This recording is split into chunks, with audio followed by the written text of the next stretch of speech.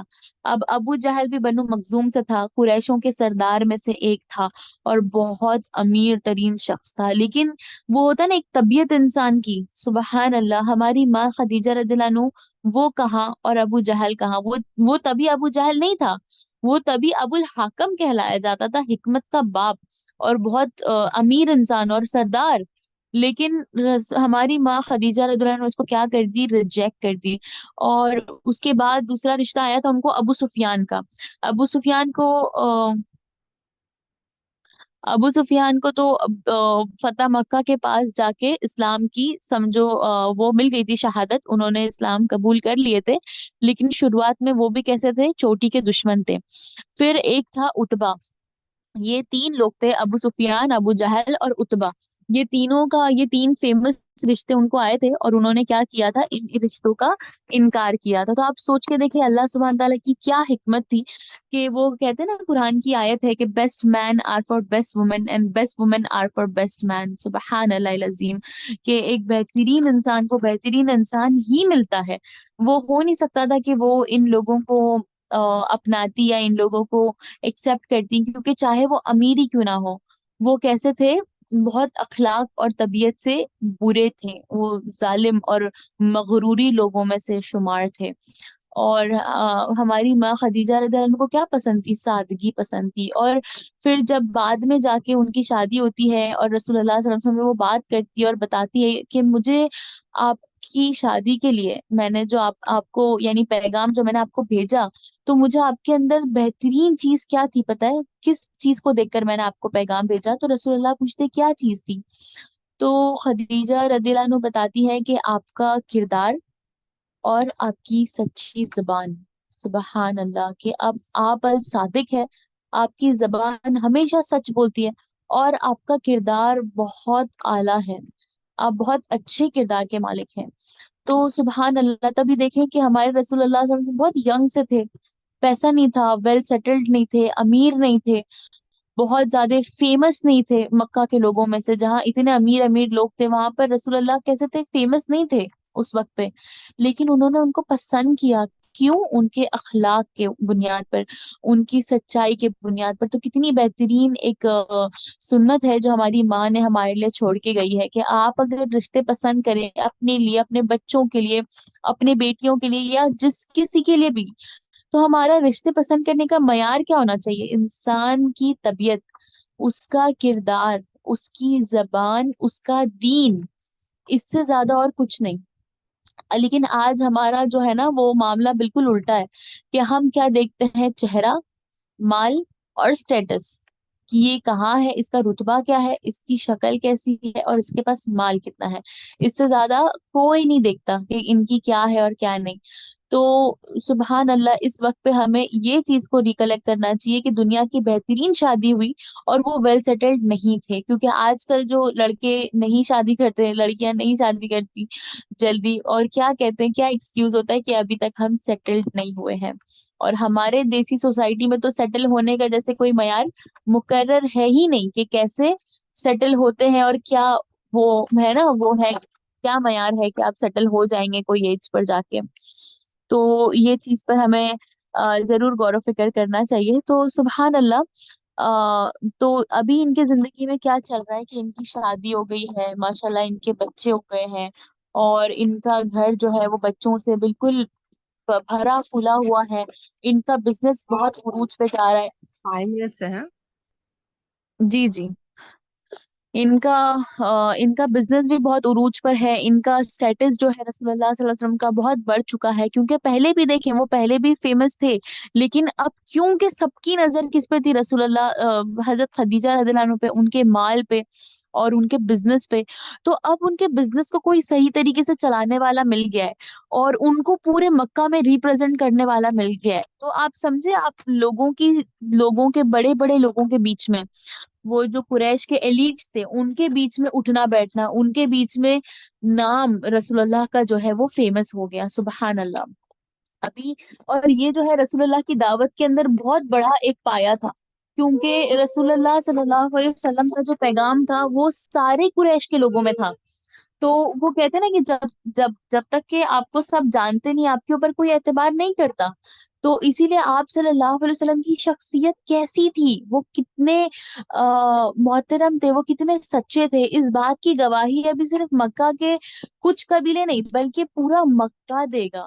تو یہی ہوتا ہے نا کہ جب ہمارے نبی پہ پہلی وحی آتی ہے اور لوگ پھر وہ انکار کرتے ہیں اور ان کے اوپر الگ الگ قسم کی تہمتیں لگاتے ہیں، تبھی ایک بہت بڑا طبقہ جو ہے وہ اس کے اگینسٹ کھڑا ہوتا ہے۔ کیوں؟ کیونکہ یہی محمد تھے جن کے بارے میں آپ ہم کو پڑھایا کرتے تھے کہ یہ بہت صادق ہے اور امین ہے، تو پھر اب یہ کیسے جھوٹے ہو گئے جب یہ اسلام لے آئے ہیں؟ بس اسی بات کے اوپر سے کتنے لوگوں نے ان کے اوپر ایمان لے آئے، سبحان اللہ۔ تو ابھی ہماری ماں خدیجہ رضی اللہ عنہ کے گھر کا ماحول کیسا تھا کہ بہت بچے تھے، بزنس ہے، سب کچھ اچھا چل رہا ہے۔ اور دیکھیں بچوں میں بھی ان کے پاس کون تھے کہ جو سبحان اللہ، ان کے جو 5 سال کی شادی میں ان کو 6 بچے ہوتے ہیں، اور ان کے نام ہم نے اسٹارٹنگ میں دیکھا، آپ کو ریوائز کروایا ہے میں نے، کہ 5 سالہ شادی میں 6 بچے ان کے ہو جاتے ہیں، اور اس کے بعد ان کے گھر میں اور کون سے بچے رہ رہے ہوتے ہیں؟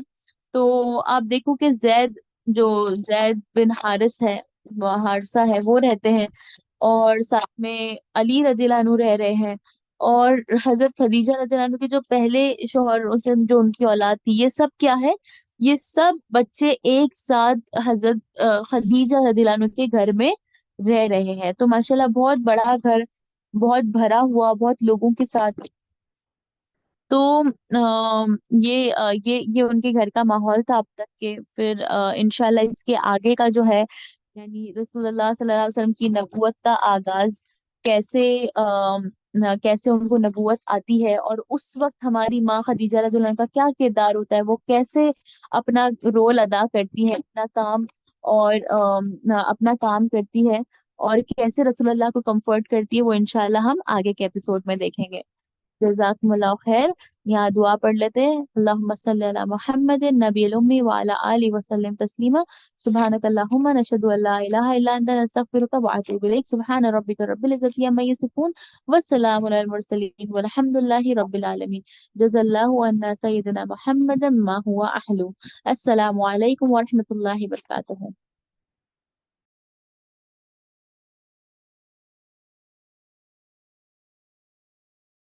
وعلیکم السلام ورحمۃ اللہ وبرکاتہ۔